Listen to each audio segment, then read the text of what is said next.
Though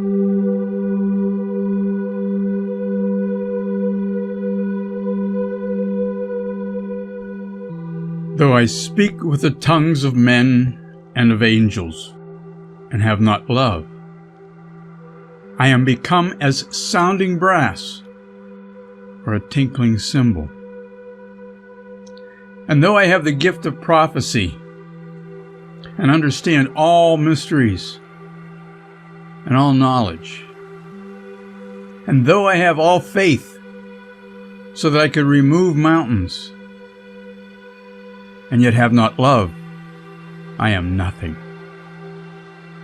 And though I bestow all my goods to feed the poor, and though I give my body to be burned, and have not love, it profiteth me nothing.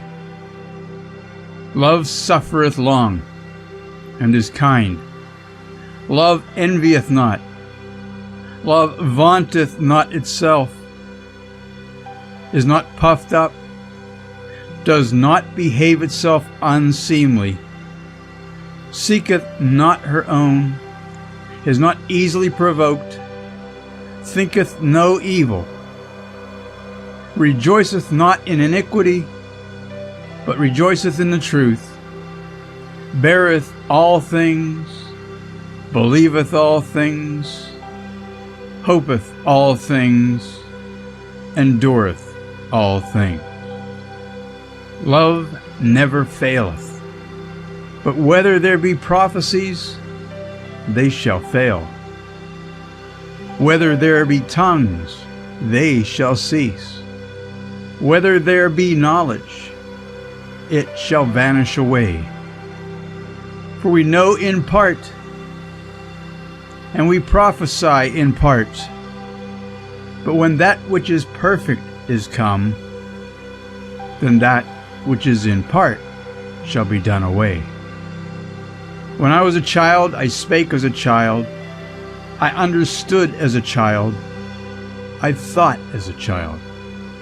But when I became a man, I put away childish things. For now we see through a glass darkly, but then face to face. Now I know in part, but then shall I know even as also I am known. And now abideth faith, hope, love, these three, but the greatest of these is love. Folks, please don't let your hearts keep the Savior from coming to our side. Let's love one another.